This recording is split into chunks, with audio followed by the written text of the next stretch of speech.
and welcome to ILTV's Insider. I'm Aaron Porras, and today we are talking about the future of relations in the Middle East. Specifically, the new lines drawn in the sand between those allied with Israel and those behind the Palestinian Authority following the signing of the Abraham Peace Accords. Joining us to discuss is columnist for Newsweek and editor of HistoryCentral.com, Mark Schulman, and former advisor to President Shimon Peres, former deputy ambassador to Egypt, and CEO of the Ruth boutique strategic consultancy firm, Middle East expert Ruth Wasserman-Landa.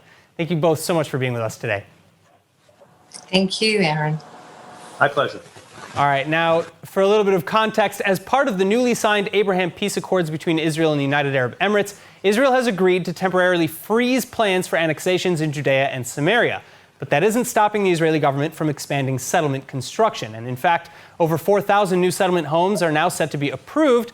But while the Palestinian Authority calls on the Arab world for help, many in the Arab world are saying essentially, you should have thought of that before. So, Ruth, why is the Arab world, particularly the Gulf Arab states, responding in this way? Well, I think that it's obvious that the UAE in particular, and Bahrain as well, has gone out of its way to make a significantly courageous step, something that has never been done before. I can tell you that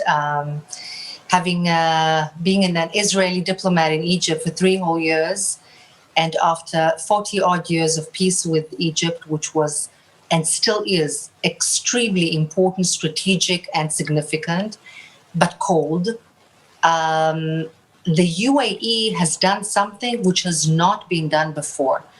I have never seen the headlines that one can see in Arabic, frontline headlines, embracing Israel in the manner that it is done currently in the UAE. And that's just one little example. In return, they need to more or less balance some opposition, although the great majority of the street in the UAE is very much, let's say, happy with the accord. It has also been modulated in a way to be prepared for something like this, because the people there have been educated and living, I would say, in a very multicultural environment for years. And of course, there were relations for years in between the lines and under the surface in a low profile. So the street was so-called prepared for it. And nonetheless, it's not easy to change the status quo in the region, saying Israel is taboo. That's why they expect Israel to play along, to help, at least to trickle down the feeling from the leadership, from the government, from the top downwards towards the people, to warm the relations, create people-to-people kind of embrace, and then to talk about the concrete things in terms of how do we take it from there? How do we take the regional status, the other players in the region, the Palestinians, and so on, into the bigger picture? All right, well, it's clear. Yeah, Mark. It's clear that Israel had to make a choice in terms of the government. They could decide to work down the road of annexation and keep Netanyahu's political allies happy on one hand, or it could go towards the direction of trying to reach out to the Arab world and increasing Israel's strategic depth and circle of friends, let's put it that way. And clearly it decided, and the Netanyahu government decided, that circle of friends, strategic depth was much more important than legally changing the terminology of a particular settlement, which would have done nothing in any case. So we had to provide that backdrop. We need to keep in mind historically that our peace with Egypt didn't really start cold.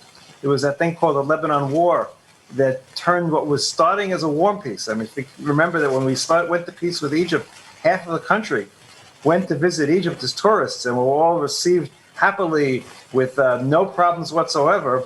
And then came the Lebanon War, Israelis killing other Arabs, and suddenly the peace remained, but it went from a warm peace to a cold peace.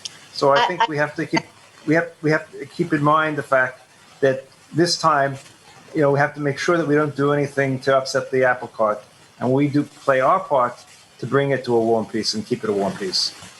So with your permission, Aaron, I would like to just respond if possible. Of course. I agree, but I disagree. The peace began warmer than it then became. Doubtlessly, the Lebanese war or the Lebanon war in '82 made a huge difference. It cooled off the warmth that it began with. And yet there is a big difference between the warmth between Israel and Egypt, or the way that the peace was perceived in '79 and in 1980, and the way it is perceived and accepted currently in the Gulf in general.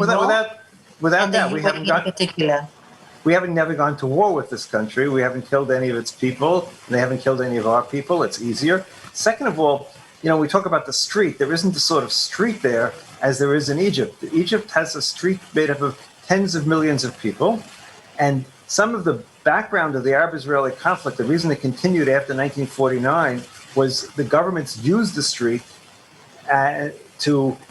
used Israel, shall we say, with the street to maintain some of their power. And that wasn't the case in the UAE. They didn't need that. They didn't have that street. And of course, they've had the oil and the gas. And that's been much easier than enmity and fighting with Israel. So we don't have that ingrained hatred that was taught to some of the Egyptians and some of the Syrians and Lebanese, etc. That it was created over two generations. Let's put it that way. Well, so we have a lot of things going when it comes to the Gulf. Well, so I want to bring things back, however, to the Palestinian Authority and where they fit in with Israel's peace with the Arab states, because right now the Palestinian Authority is saying ostensibly that the UAE and Bahrain have stabbed them in the back. Those were their words. So is that the truth of the situation? Look, the former ambassador to the United States, the Saudi former ambassador, gave an incredible interview yesterday. Exactly. Where he talked about the history of the relationship between the Palestinians and the Gulf. And he talked about how every single time, the same thing that Abi Ibn used to say, every single time the Palestinians could make a choice, they've made the wrong choice repeatedly. And he went through the whole history and how the Saudis had stood by the Palestinians, even though they were not doing what the Saudis had recommended. They didn't want to go against them. They also reminded everybody how angry the Saudis were during the first Gulf War, when the Palestinians were giving out candy and singing on the roofs when missiles hit Saudi Arabia. The Saudis have not forgotten that. Yeah. And I think there's a long history here where the Palestinians have made the wrong choices. Look, the Gulf states pushed the Palestinians in the strongest terms to accept the Trump plan. Not accept it as is, but say, okay, let's negotiate. But negotiate, come to the table. At the same time to some members of the Palestinian national government, and I tried to say, just accept it and then negotiate. No, we can't accept it. It goes against our honor. Well, the Palestinians have been playing their honor for the last 70 years. They have their honor and they have nothing else at the moment, and that's part of the problem. And the states have decided they don't want to play that. That's exactly what Bandar said in his interview, which I agree with you was absolutely astoundingly interesting, something that is really very unusual. And there's more to come from that interview, of course. Well, listen, it's unbelievable. He just mentioned again and again how, in their eyes, disrespectful and unobliging the Palestinian leadership. He emphasized again and again the word leadership as opposed to the people, towards the Gulf states in general and to Saudi Arabia in particular.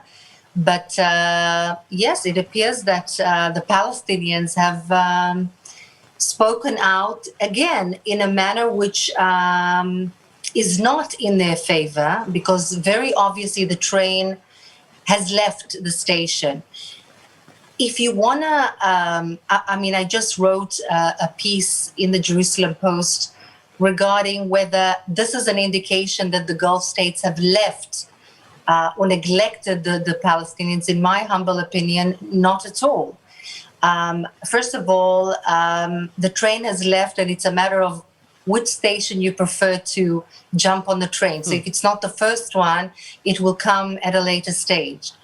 But to be more serious about it, not only did they not neglect the Palestinian people, they just simply are not willing to be held captive by their leadership, which, as we all had said, keeps making the wrong decision over and over again. And Banda put in when in the interview, he also specifically talked about how Israel during this period has increased its relationship, it's made itself stronger, done all the things necessary, while the Palestinians have been arguing amongst themselves during this whole period of time. Well, and he said that he said that they've actually also caused division amongst the rest of the Arab world. Absolutely, they have, because they've said with us or against us, and a lot of countries said, no, we're not interested in being with you, not to mention the fact the Palestinians have now hitched their wagon to Iran, which is considered the enemy of most of the Sunni Arab world. Yeah, so once Saudi again, Arabia. they pitched their wagon to the wrong part, shall we say.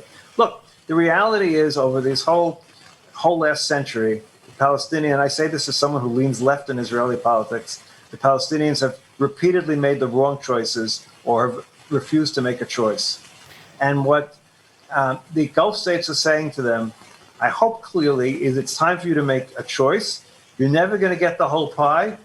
Whatever you think in your mind is the whole pie. The only way you're going to get anything is if you get off your horse and you're willing to make compromises. You know, if Abbas or Abbas's replacement, because it's already too late for Abbas, was to make a Sadat move, come to the Israeli Knesset and say, we want to make peace, we want to end the conflict, we have a solution to the refugee problem that does not include coming back to the pre-67 borders, and we're happy to negotiate a new border, you would find that 70% of Israelis would embrace that idea and would be in favor of it. But until that day, we have, a lot of skepticism, to say the least. So I want to actually point out, because we've been talking about the former Saudi ambassador to the United States, Bandar bin Sultan, but in 2017, Crown Prince Mohammed bin Salman also he said to the Palestinians, if you wanted to stop the annexations, if you wanted to stop settlement construction, you would have come to the table and negotiated years ago. So the question is, how much of the Arab world shares this view? Where has the division actually split the Arab world?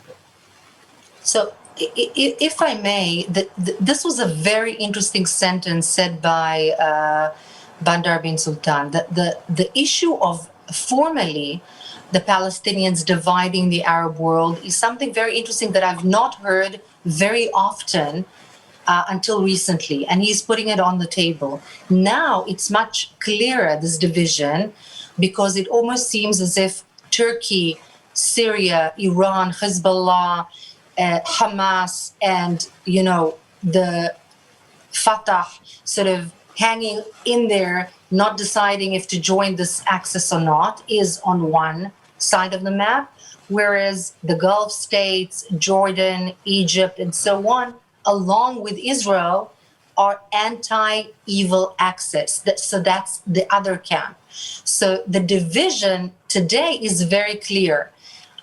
In the past, I think, the honor above all and the superlatives and the make-believe unity, the pan-Arabism.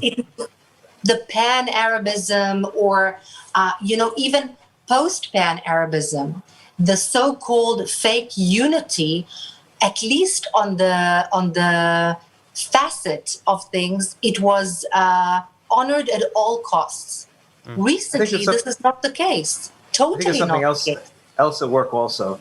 If you look at the Arab world today, with the population growth, with climate change beginning to impact parts of the Arab world in terms of droughts, in terms of lack of water, with the possibility of oil not being as valuable as it once was in another 20 or 30 years, there's a realization that things have to change and they need to find a new economic reality. And here we have Israel, who has been incredibly successful economically in these last 10 or 15 years, at least before COVID. And the reality is they're saying, okay, let's see maybe it's time for a new partnership. Let's find a new way, because we need to find solutions to our problems. The problems of 2, 3, 4, 5 million Palestinians cannot hold us back forever. And we need to move forward for the Egyptian people, for the Jordanian people, for the Saudi people, et cetera, et cetera. And I think that's what we're seeing also a great deal of, the realization that Israel is a potential partner and a good partner for those countries, not the way it once was thought to be. When in the 50s and 60s, the dream was we would manufacture things and we'd sell them to the big Arab world. That's one of the crazy dreams that we had back then. Today, that's not really what's ever going to happen.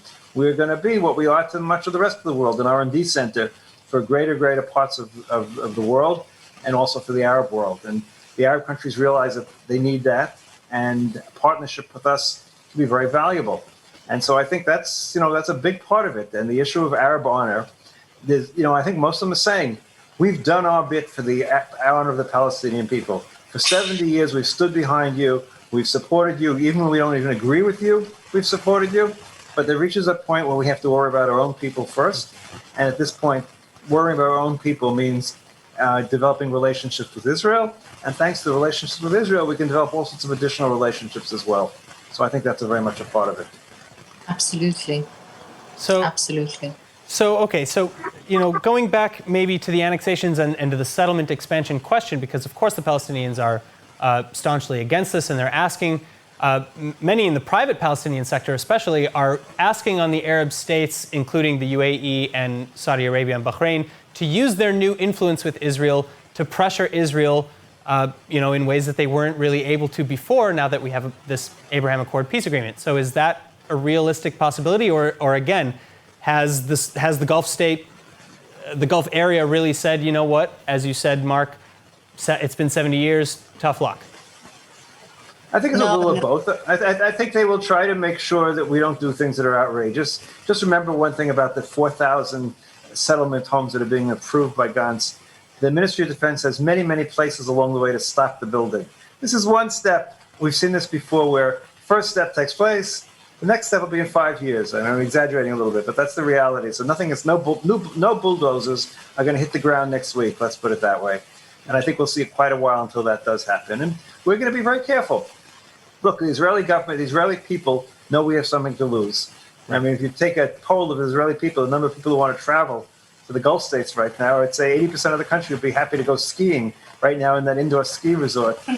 So, yes, I think the Israeli people are willing to give up some change of legal status in return for peace, relationships, and a change, a real change. The idea that we have, look, even the small thing is a really big thing. The fact that our planes will be able to fly over Saudi Arabia to get to the Far East changes a tremendous amount. If Tel Aviv gets back on its feet, suddenly Tel Aviv is not the end of the line, it can be a hub. Right.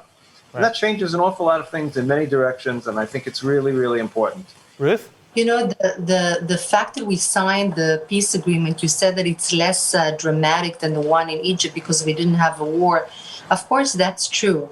But I think what it did, it broke the Berlin Wall, not less, of our region, of delegitimization. Things are now simply different. And yet, to your question, Aaron, no, it's not tough luck and that's it. We've done what we've done and that's it. No, not at all.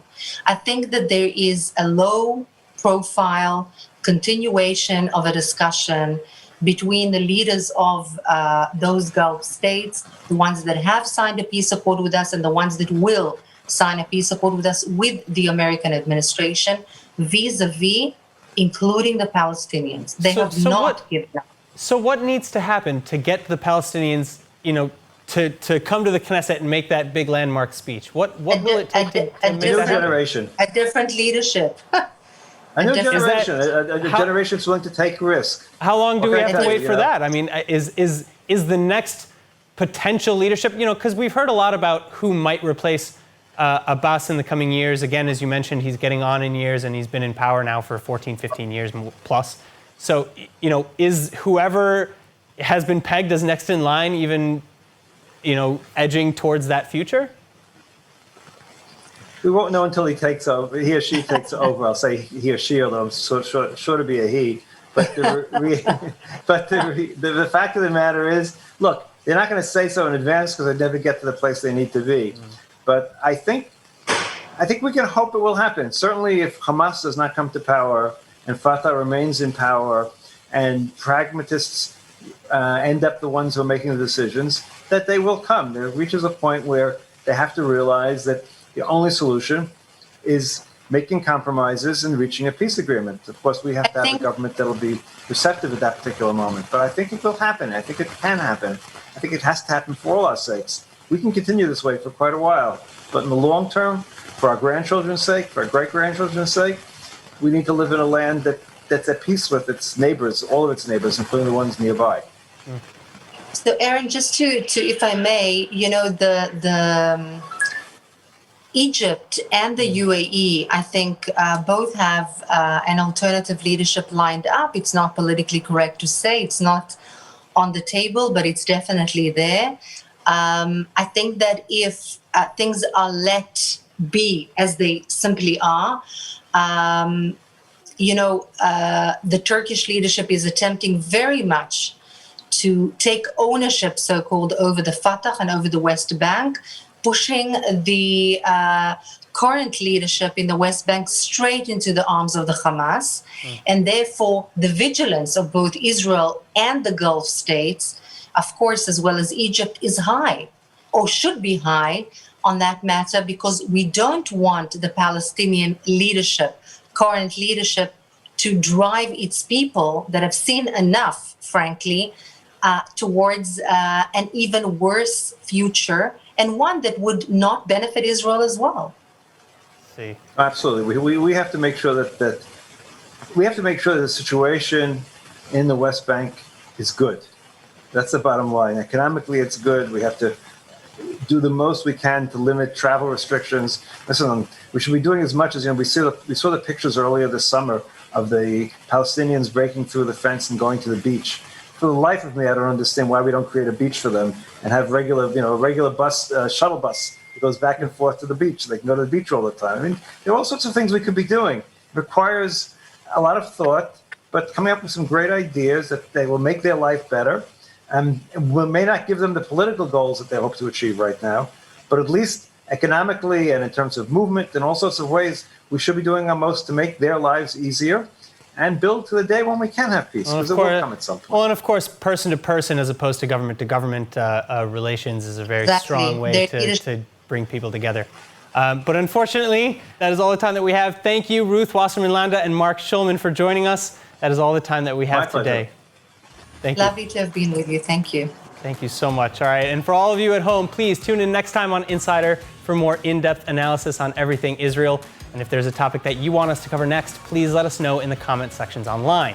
Finally, remember that for more news from Israel, follow ILTV on Facebook, like us on Instagram, and subscribe to our YouTube and Roku TV channels. I'm Aaron Porras. Thank you so much for watching.